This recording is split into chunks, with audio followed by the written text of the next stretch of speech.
What's up, everybody? Welcome to Botchilism. Sorry to ruin your meal. I'm your host, Bob Botchie. Let me give you a little background on myself. I was in the restaurant industry for over a decade. I went to culinary school, started as a dishwasher, worked my way up to chef, eventually owned a place. So I've seen a lot in the restaurant business, and I'm here to talk about the darker side of what goes into making your meal. Everyone likes to go out and have a trained professional make this exceptional meal for you, and especially if you don't have to cook. It's great to go out and eat this fantastic meal. And I wanted to let everyone know the things that actually go into making that meal. I don't think that everyone understands exactly what it takes to get the food to your table. And it's quite a process, and it's often overlooked. Food is glamorized right now, and I think that's fantastic. Everyone's really into food, and everyone's learning more about food. So it only makes sense to talk about the other side, the side where your meal is prepared and how many people that takes, and what really goes into making that meal. So let's start with prep. I don't know if anyone's aware of the amount of prep that goes into any kitchen, no matter what kitchen you're talking about, mom and pop, fine dining, it doesn't matter. There's a whole staff of people whose job it is to make sure that the cooks have the food that they need to make the meal. And the prep department is the backbone of any kitchen. You have a whole staff of people whose main job it is to prepare the ingredients before they're cooked. So if a vegetable needs to be boiled and then cooled off before it goes into the pan, it's the prep staff that does that. And often unsung in the job that they do that is so quintessential to a kitchen running smoothly. If a cook on the line is out of something or running low on something, they call it the prep staff, and the prep staff brings it to them. And the prep staff also includes the most important job in the kitchen, and that's the dishwasher. No kitchen can run without a dishwasher because dishes and pans and utensils pile up so quickly that without a dishwasher, everything grinds to a halt. There's no pans to cook with, there's no plates to serve on, and they're really the most important role in a kitchen is a dishwasher. I was a dishwasher. It's a grueling job. It's nonstop, and it's literally the most important job in the kitchen. Um, you treat the dishwasher better than you treat anyone in the kitchen because you need them to keep the whole thing running. Um, so staffing is huge in making a kitchen work well. Not just hiring the right people, but staffing your people for what they're best at. If you have someone who's really good at running the fryer, then that's where you put them, even if they're more qualified to run something else. If they're the best on the fryer, that's where they go because, each ticket as it comes in has a limited time to get out to the diner. And so you need to staff your people the best that you can. So it's not always the glamorous role, you're not always going to end up at saute or grill or whatever. If you're the best on the fryer, you're gonna work the fryer, and that's just how it goes. Training is a huge part of the kitchen too. Proper training is what keeps the kitchen running. If your staff isn't trained correctly, then they're not gonna work efficiently. They're not gonna work timely. So training is huge. You have to train your staff constantly.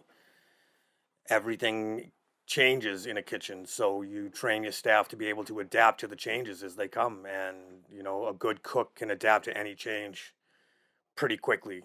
And so training has a lot to do with that. A lot of cooks train in each station and work their way up. So they'll train at the salad station until they get good at making the cold dishes, and then they'll work their way up to the hot dishes. And that's the basic way you work your way up in a kitchen, is getting really good at one station, and then through training and working with the chef and the owner and the managers, you get better at that station and you work your way up to the next station and to the next until you finally become a chef. So you start out as a lowly cook, and then with hard work and dedication you work your way all the way up to chef if you stick with it. So let's talk about sacrifice. Because the number one thing that you have to learn as a young cook is that you're going to have to sacrifice a lot to be successful. And I mean a lot. Um, let's start with illnesses. If you have a cold, you're going to work. You don't get days off for having a cold. There's no PTO, there's no sick leave. don't work, you don't get paid. You don't work, you ruin the flow of the entire kitchen because typically there isn't someone else to do your job. You don't have 3 or 4 people working each station, maybe 2 if you're really lucky. So if someone takes a day off, someone has to cover 2 stations. So you know right away if you wake up and you have the sniffles and you don't want to get out of bed, you're going to work. Is that good for the food industry? Not really, but that's just the way it seems to go. Do you want someone with a cold working? Probably not. But because of staffing issues, you don't have someone to cover that station. So someone who's typically in an office wakes up and feels like they're not healthy enough to go to work in the kitchen, they're going to work. If you have a temperature, it's hit or miss. Either you call up and say, I have a temperature, and you don't go to work, or you go to work and you say, hey, I have a temperature, and then you depend on the management staff to send you home. But that's not always the case either. Sometimes it's short staffed. If it's a Friday or a Saturday night, chances are you're working because it's busy and they need you on that station and they need you working hard. You're going to do typically 12. Well, when I was working, it was you typically doing a 12-hour shift, and it's tough to do when you're not feeling at your best, when you're under the weather, and you sweat it out. Basically, you go to work and you sweat out your cold, like that old saying, you need to sweat out a cold. Best way to do that is to go to work and work a busy service, where you're slammed from the time you get to work until the time the doors close, and then you just go on from there. Um, I personally have 2 separate heart conditions. I have afibrarrhythmia and supraventricular tachycardia, which is called SVT, which are both rhythm problems with my heart. And I personally have worked through AFib attacks where my heart rate isn't right, and you know, you just work through it. That's the mentality. You're letting people down if you don't if you're not there to do your job, you're letting someone down. And that's a big mentality in the kitchen is you have to struggle through. I once had a chef look at me and say, "Oh, your heart's being messed up, drink some water." Like that was going to be the solution to fix my heart rate being askew. I didn't go to the hospital until after work because that's just what you did. You worked through it. You grit your teeth and you do your job, and then as soon as the kitchen's clean, you go home and you go to the hospital. And I know tons of cooks who have worked through some very, very, very serious shit. Um, which is, like injuries. You work through injuries all the time. I had a buddy who burned the back of his hand off. He turned the skin on the back of his hand to basically gel, and his hand started to slide off. And instead of going to the hospital, because that's not what you do, you work through it, he kind of pulled his skin back and bandaged it up and worked with his hand in a bain marie of cold water all night and had to keep changing out the water because it would warm up because it was on a stove. And that's just what you do. It's the caustic side of being a cook. It's you work through injuries, you cut yourself, you bandage it up, and you go to the hospital after work, or if at all. Sometimes you don't even do that because you have to be to work early the next day. I butterflied my thumb to the bone, and for those of you who don't know what butterflied means, it's when you take a chicken breast and you cut it down the middle and make it into 2 pieces, like so it's flatter and it cooks quicker. Well, I pretty much did that to my thumb with a brand new knife. I cut it all the way to the bone, all the way up my thumb, and it just split open.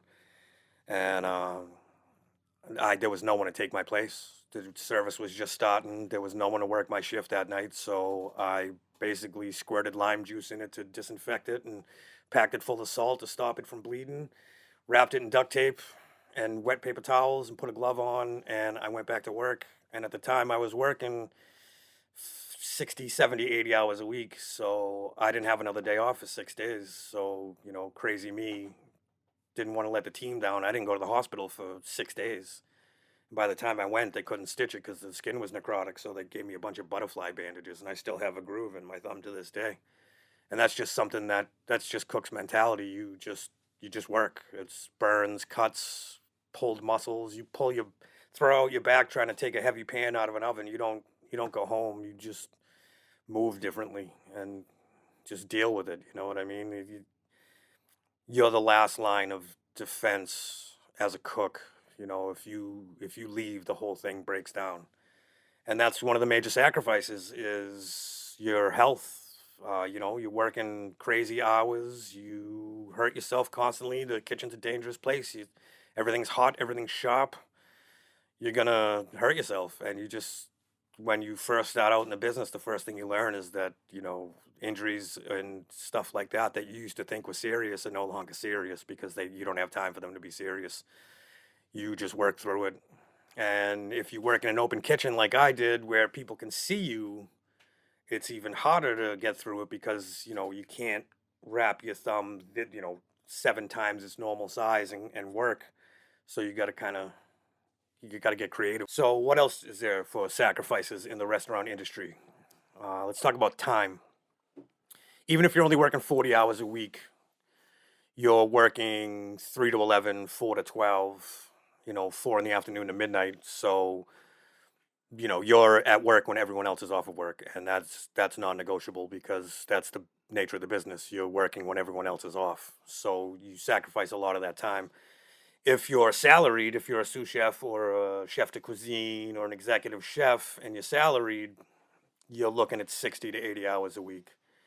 And that's a lot of time. If you're working 80 hours a week, you're working double what normal people work. You're taking up twice as much time just to do your job than someone who works in an office and maybe does an hour of overtime here and there.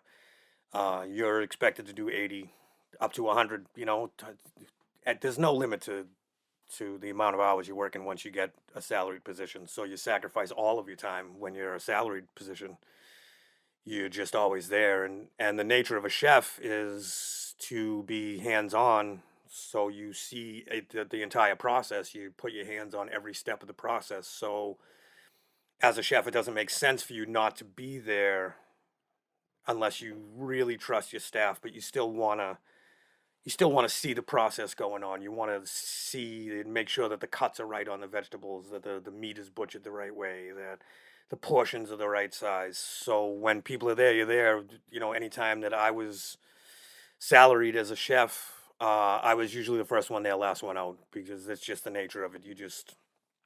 That's what it takes to make sure things run smoothly. You have to be there all the time. You have to devote all of your time. So you sacrifice your time, which leads to the next sacrifice, which is relationships. Anyone who works in the restaurant business, front of the house, back of the house, bartenders, managers, it doesn't matter. You know that all the relationships that you're going to have are pretty much other people in the restaurant business because you're on the same schedule. If you're working together, you're working through the stress, you're working through the pain, you're working together as a unit, and you have the same time off. And trying to have a romantic relationship with someone who isn't in the restaurant business is really difficult because chances are they're working a 9 to 5 and you're going to work before they get home and you're getting home while they're asleep. So it's really, really difficult to have a romantic relationship with someone who isn't in the restaurant business just because of the way the times are. You're working at night, they're working during the day. Your day off is Monday, if you're lucky, Monday, Tuesday, and they're working all day. And then what are you going to do? Go out for dinner on a Monday night? No, you got to do laundry. You have to do all the things that you didn't get to do the rest of the week. So it's a different kind of relationship with someone who isn't going through all the same things that you're going through, and they ask you about work and there's so much that happened that you're like, work sucked. And that's about the end of the conversation because you're just exhausted from the week. So most relationships end up between other restaurant workers. You date someone who works a similar schedule to you so that, you have the same time off or, similar time off. And, it's really difficult to gain a relationship. Relationships take time, and that's the one thing you don't have is time. So, you lose a lot of that with people who aren't in the business with you. But that also applies to friends. Regular friends, good friends. It's difficult to schedule time with your friends because your night off is Sunday night or Monday night and people don't want to go out on a work night because they have to get up early in the morning and work. And so, or they'll have a party and the party's on a Saturday. Well, there's no chance you're going on a Saturday because it's the busiest night of the week and you'll probably work until 1, 2 in the morning. So you don't even get the chance to tell them, well, I'll come by after work. Or you tell them that to placate them, and then you just know that by the time you get out of work, you're not going. You're gonna do something else altogether. But I'll get into that. That's a topic for a later. Um, Family is the same thing. It's hard to maintain relationships with your family when you work in a kitchen because you're working so many hours and such varied hours and everything. So you don't get to see your family as much, if at all. And it's hard to get to a family gathering because what's a family gathering? It's holidays. Well, you're working every holiday guaranteed. You may get Fourth of July off, but that's not a guarantee either. You might get Christmas off, you might not. You work in holidays because holidays are busy times for restaurants. Everyone likes to go out to eat on a night that they know they don't have to work the next day, and if it's a Monday holiday, people are going out on a Sunday night, so you're scheduling your best staff to cover the influx of customers, so you're missing that holiday. And that's a big strain on someone for to go years without spending a holiday with people. It's tough. You miss a lot of the holidays, birthdays. You're leaving a card for your mother because you're gonna work on her birthday. So that's a really difficult part of the restaurant business is to sacrifice all the time with friends and romantic relationships and family. And I mean, that's not the case every single time, but the majority of the time, that's what you're looking at. So that's sacrifice. So with sacrifice, I'm going to transition to the dirty part, the dirty, dirty part of the restaurant business, and that is addiction. Addiction is prevalent, highly, highly prevalent. I think it's getting better now. It's a different age now, and the kitchens are turning around. But something as simple as the first kind of addiction, which is the most prevalent in the restaurant business, is cigarettes. Everybody smokes because the only time you get a break in a kitchen is if there's a lull. You get 2 minutes to go out and have a quick smoke, and that's it. After service, right before you start cleaning, you can go out and have a smoke. But you work nonstop from the beginning of your shift to the end of your shift. You don't get a lunch break. You don't get a smoke. The only break you get is a smoke break.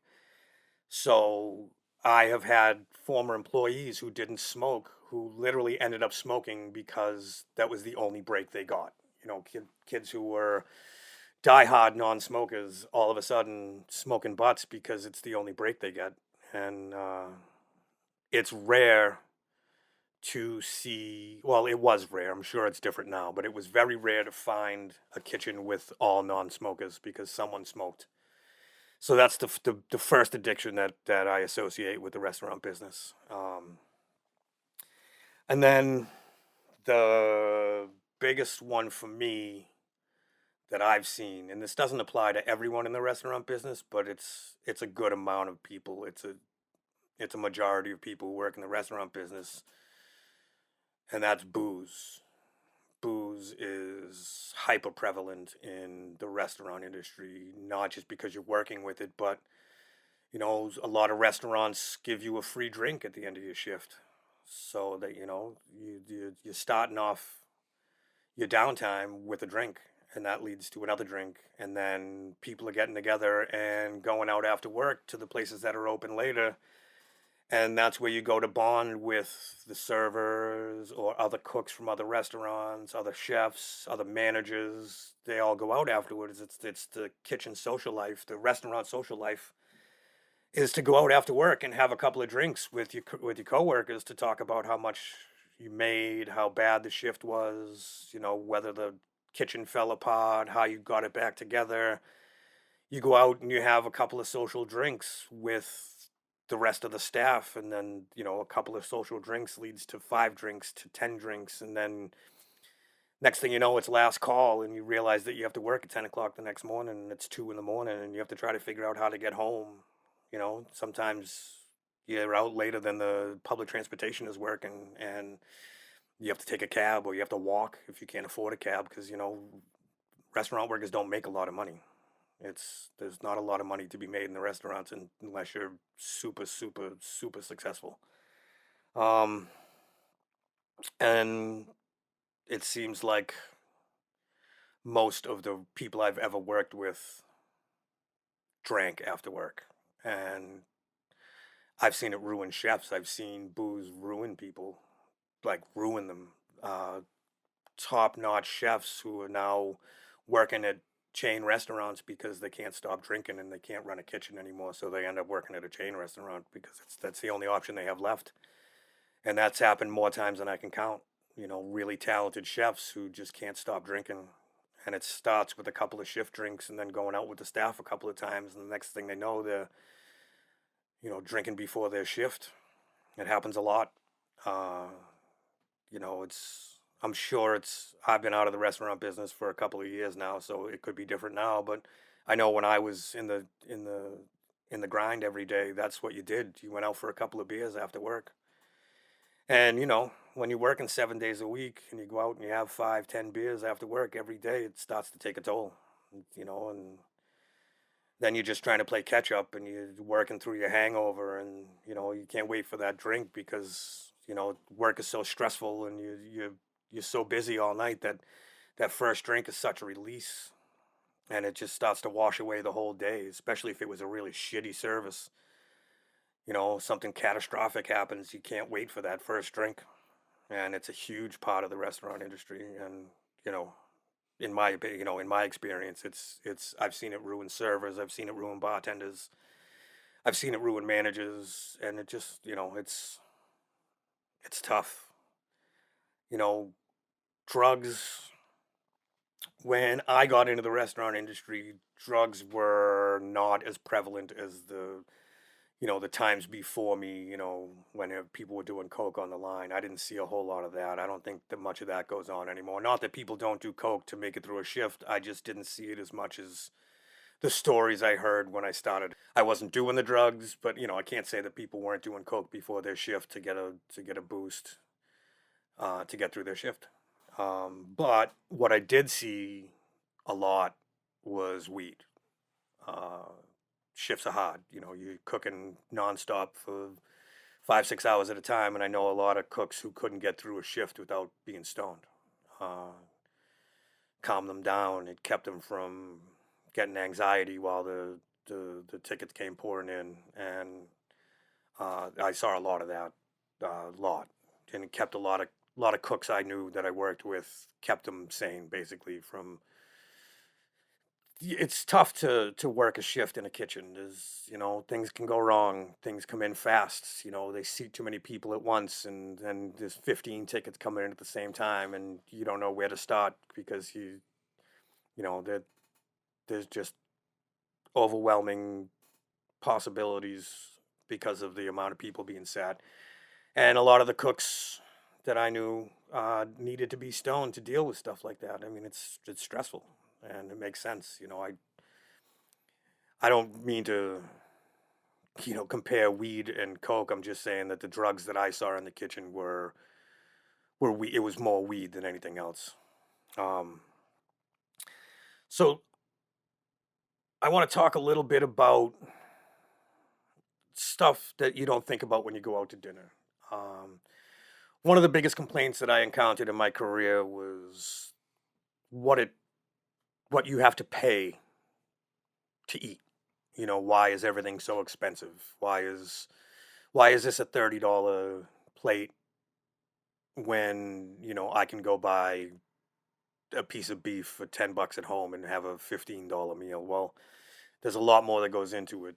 The cost of food isn't just the ingredients that we buy, and most of the time we're trying to get the best ingredients that we can get because we want the dining experience to be something of excellence. It's not, no one sets out to make mediocre food, so we buy more expensive ingredients typically so that you can have a better dining experience. But the food cost isn't just food, it's the lease on the building, it's payroll, it's utilities, labor. There's a lot that goes into it. So what you're paying for is an experience, not just a dish. You're paying for the experience of having high-end food in a fine dining atmosphere, or in a mom and pop place, you're paying for the same thing. You're paying for the experience of handcrafted food that, may not be as high end, but you're still paying for their rent and their staffing. And, there's a lot that goes into it. And it's something that I don't think people realize when they sit down to eat and they complain about the price of a dish, you know, especially if you're getting into higher end ingredients. The, the price of seafood changes constantly. So the menu price reflects that. Fish might not be the same price it was yesterday. So maybe yesterday you paid $16.99 for a seafood dish, and today you're paying $19.99. But that's because the price of seafood went up, and for a restaurant to sustain itself financially, it has to adjust with the changes and all of that in rent and utilities, gas. So you have to think about what it takes to run a restaurant whenever you're sitting down. If you look down and you're like, oh, this is too much money for me to pay, you got to think about what goes into making that dish. And it's a million steps before it gets to the table. I talked about some of them with prep and all that, and it's a lot of steps before it actually gets to you. And that's what you're paying for. So, having said that, I want to give some advice on what's a good way to go out to eat. Your relationship with your server should always be professional.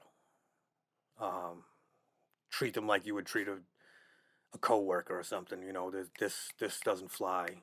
If you're trying to get someone's attention, you're going to get slower service if you're waving your hand, or if you're snapping at someone, or saying, hey. They know you're there. Your server knows they're watching your table. They know that your appetizer is done. They know that your drink is getting low, but they probably have numerous tables, and they have to be able to give everyone the same level of service. I don't know what your views are on tipping, but it's essential to the survival of your server. They work for tips, so tip them well. Tip 20%. If the service is great, tip 30%, 40%, tip whatever you can. That's how these people live. And they can't live without it. So that's it for this first episode of Botchilism. Sorry to ruin your meal. I'm your host, Bob Botchie, and we'll go on all these topics in depth in future episodes, and hope to have you back. Thanks for joining me.